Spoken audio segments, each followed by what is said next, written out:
อู้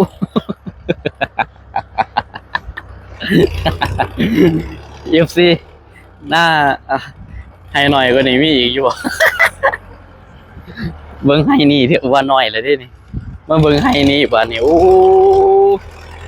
เบิ่งให้นี่นี่ให้นี่ไหม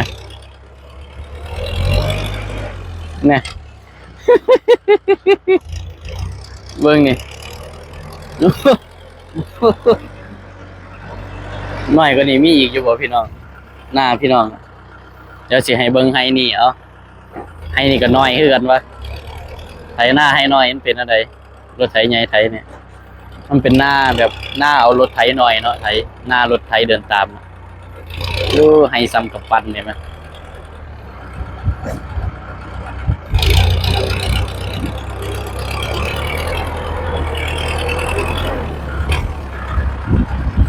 เนี่ยรถเรียนกระจูแล้วเนี่ยใครแต่คันมันหน่อยซื่อๆพี่น้อง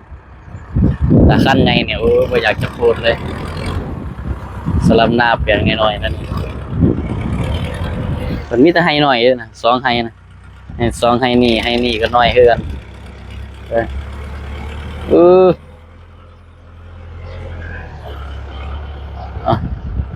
มาเบิ่งบัดนี้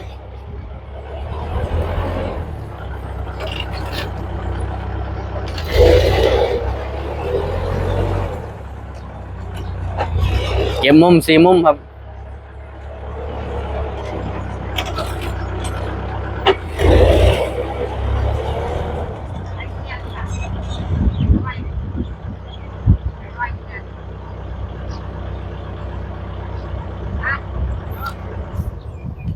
อันนี้เป็น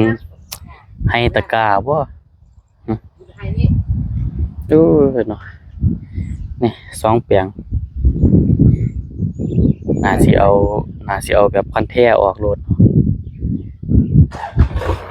น่าสิเอาคันแท้ดันคันแท้ตัวนี้ให้มาอยู่คันแท้พี่เฮ็ดให้มันเป็นเปียงเดียวรถนั่นนี่เนาะพอกระเทินนี่ดีบ่ดีคือบ่ฟาด3เปียงรถพี่นี่2เปียงนี่มันจะสูงนะเฮาก็ดันไปไล่ไปเปียงพุ่นนะ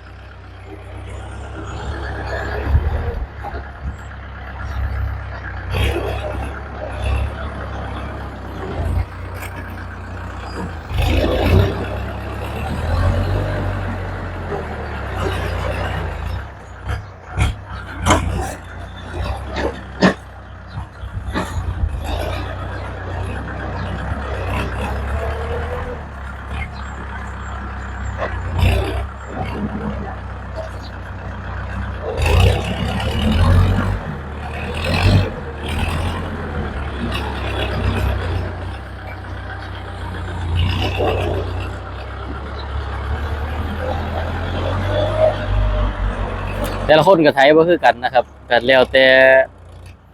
คนว่าสิไถแนวใดเนาะทางเทื่อแปลงน้อยบางคนก็ใช้วิธีนี้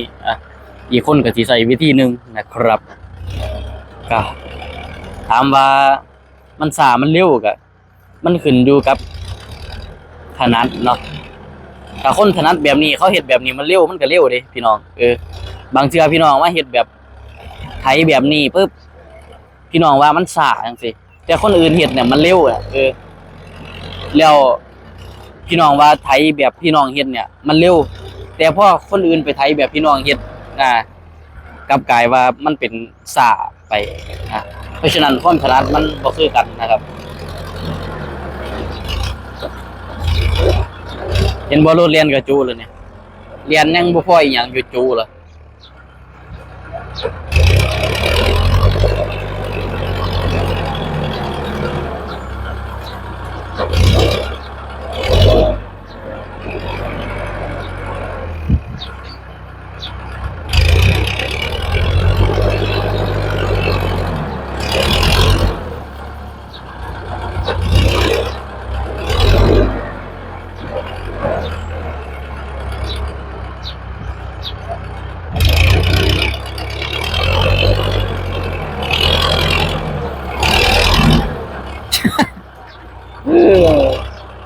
ให้หน้าหน่อยได้ใจครับ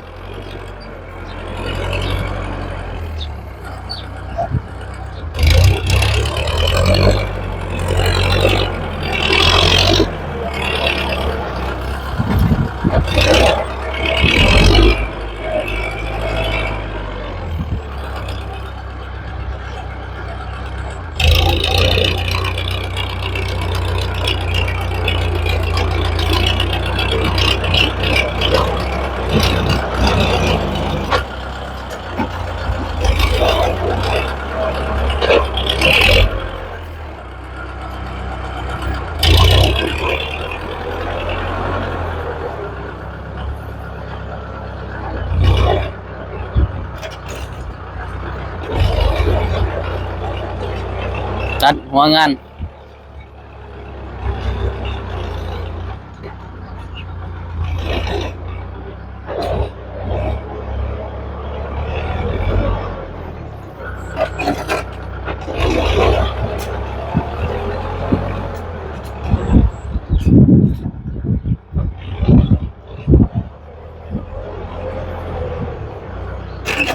ประมาณ6 นาที หามากกับฝากก็ไลค์ก็แชร์ก็ติดตามให้น้ำเด้อขอบคุณหลายที่เข้ามาติดตามรับชมช่องเดียมสวีเดนเรียบทั้งเพจ YouTube ขอบคุณหลายไปแล้ว